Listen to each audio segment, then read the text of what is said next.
Us volem explicar ara una història de confinament. És la història d'un escriptor, en Joan Pinyol, que va voler distreure les seves amistats tancats tots a casa per la Covid-19, enviant-los diàriament via les xarxes socials històries breus, uns microcontes. Però resulta que aquests microcontes van trobar per sorpresa el complement perfecte, una il·lustradora aficionada que cada dia vesteix les petites històries amb dibuixos. Ara podem saludar en Joan Pinyol i també a la Rosa Armenguer, que ens poden explicar la seva història. La Rosa té 83 anys i li encanta dibuixar i amb una senzilla aplicació del mòbil dibuixa amb els dits allò que li suggereixen aquests microcontes. Joan i Rosa, bona tarda, benvinguts al Tot es mou, com esteu? Hola, bona tarda. A veure, la Rosa jo he dit que té 83 anys, però no té 83 anys, em dec haver equivocat segur. És impossible que la Rosa tingui 80... No, 83 a punt de fer 84. A punt de fer 84. Mare meva, Rosa. Després ens expliques quin és... Bé, ens expliques com t'ho has fet, perquè realment, ara jo deia, acabo de dir 83 anys i de cap manera te'ls veig. Comencem per en Joan, perquè tot comença amb el Joan. A veure, explica'ns això dels microcontes, Joan. Bé, va ser una iniciativa que vaig plantejar de seguida, tenint en compte que els microcontes són textos condensats, breus, que necessiten temps per pair-los, perquè és això, que tenen molta informació. Vaig pensar, és el millor moment, tinc la gent a casa, tenen molta connexió, jo els compartiré, aquestes històries, i d'aquesta manera també els distrauré, perquè el monotema no sigui sempre la Covid-19, no? I per tant és una manera també de distreure el personal. Arriben a més de 200 persones, arriben a Mèxic, arriben a Argentina, Astúries, al País Basc, a Madrid, on vulgueu. I el que és molt interessant, a part del tema de la Rosa, que ara comentarem, és la interacció amb tots aquests receptors d'aquestes microhistòries, perquè els generen fotografies, vídeos, comentaris, frases. És increïble, de veritat, eh? Vull dir, és una sinergia màgica que ha sortit així en aquesta situació i que una mica intenta passar full ja d'una vegada a tot aquest drama i almenys per la via de la microliteratura distreure'ns, pensar, reflexionar, mirar-nos a nosaltres mateixos. Un microconte és una clocada d'ull directament al receptor, al lector, i per tant això és el que es pretén amb aquesta iniciativa. Escolta, Joan, explica'ns també com us coneixeu amb la Rosa. Ara estem veient no només les teves històries, els teus microcontes, sinó també aquests dibuixos tan bonics que fa la Rosa. Com neix aquesta amistat, aquesta col·laboració? Va ser una interacció també molt màgica a través de la seva neboda, la Pat Vila. Ens va posar en contacte perquè ella rebia aquests microcontes i va pensar en la seva tieta, tan artista i tan original, i aleshores a partir d'aquí vam començar a col·laborar. Jo he de dir que gratament espero un microconte com tots els receptors, sobretot per veure el dibuix que ens fa la Rosa, perquè capta la idea de seguida, a vegades a la primera, altres vegades la consensuem. No ens coneixem personalment, esperem estar a la fase que sigui per anar-nos a trobar d'una vegada i conèixer-nos personalment, perquè és una meravella de col·laboració artística, literària, i ella de debò, Jo tampoc m'ho creia, que tenia 83 anys quan m'ho va dir, i a més és que té una vivacitat, té una originalitat. Jo li envio el text, al començament ho feia com tothom. Jo l'enviava i ella m'enviava el dibuix. Després ja em vaig avançar una miqueta perquè poguéssim ja fer-ho conjuntament. I ara ja, al moment que envio el dibuix, per exemple, avui, ja tenia el de demà i ja el tenim a punt. És a dir, que és una roda que ha entrat així en circulació i que no hi ha qui la pari. Jo no sé si us passa, però estic en una setmana de confinament, aquesta la 11ª, que a mi aquestes històries no saps el que m'arriben a emocionar. O sigui, ho trobo tan bonic, Joan, això que ens estàs explicant, i ara tinc ganes de sentir la Rosa.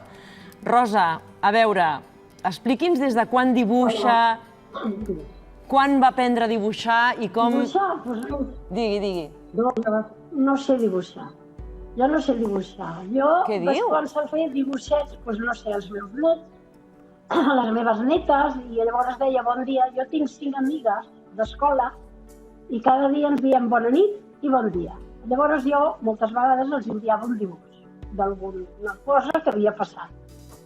I aquí va començar. I quan em vaig confinar, vaig començar a dir bon dia a tota la família, a tots els amics, amb un dibuixet. Vaig dir cada matí us diré bon dia amb un dibuix. I aquí està. I llavors la meva neboda, com ha explicat el Joan, em va posar en contacte amb ell i apa, i aquí estem. I aquí estan triomfant, perquè ara, clar, els seus dibuixos, Rosa, els està veient moltíssimes persones. A la vejez viruelas. A la vejez viruelas, que diuen... A veure, em diuen els companys que podem veure com fa tots aquests dibuixos. Ara ho estem veient a través d'unes imatges. És molt complicat, Rosa? És molt complicat dibuixar a través del mòbil? És de nens petits, això. És un programa que sembla de nens petits, perquè els nens m'han intentat posar més complicada la cosa, nosaltres o amb tablet, i no ho sé fer-ho. Ja. I en canvi amb el mòbil, doncs em surt. No sé, si vols te n'ensenyo com ho fa. Sí, ensenyi-m'ho. Us ho ensenyo? Sí. A veure, ho veieu, ara? Ara ens ho ha d'ensenyar una mica a càmera. Això, que veus i tinc els dibuixos. Vale. Ara ho estem veient a l'altra pantalla, perfecte, sí. A veure. Vale, ara faré un nen, un altre nen que es fan una abraçada, perquè jo, esclar, cada dia tenia enyorança d'algú. Un dia tenia enyorança d'abraçades, un altre dia tenia enyorança de nets, un altre dia tenia enyorança, jo què sé, de trobar-me amb la família, amb els amics. Llavors jo els hi feia un dibuixet. Aquest era el dibuix que vaig fer per les adreçades, més o menys, perquè ara que bonic. nerviós potser no sortirà. Era... Ui, estic començant tot just. Llavors, l'amplio per poder fer la careta de les criatures. Ai! Era. I llavors, si vol rectificar, què fas? Mira, ja està. Doncs mira, m'espavilo, t'ho faig aquí i faig així.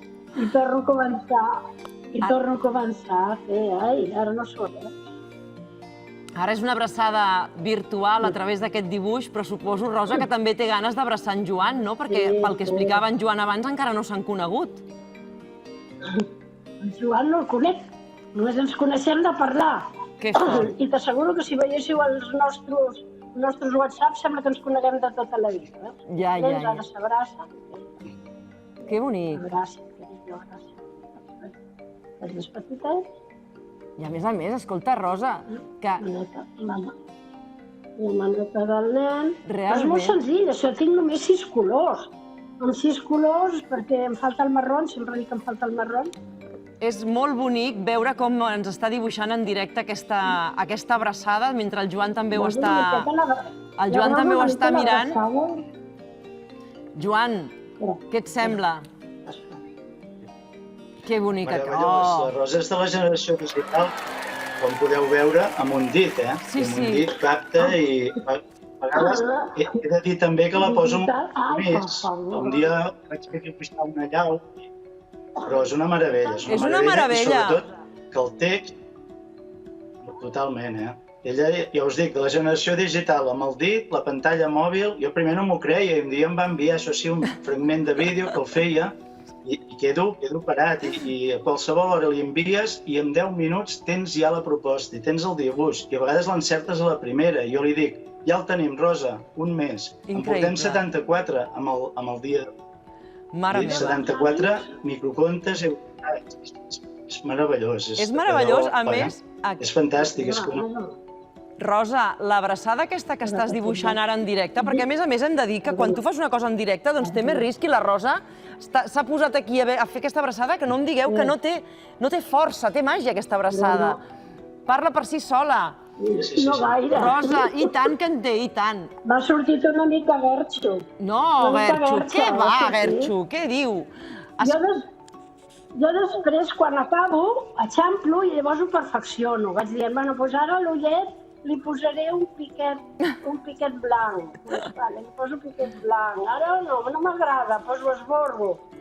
Molt bé, molt bé. Molt bonic, Rosa. Vas perfeccionant. Ens ha agradat molt conèixer-te, Rosa. Ha quedat molt lleig.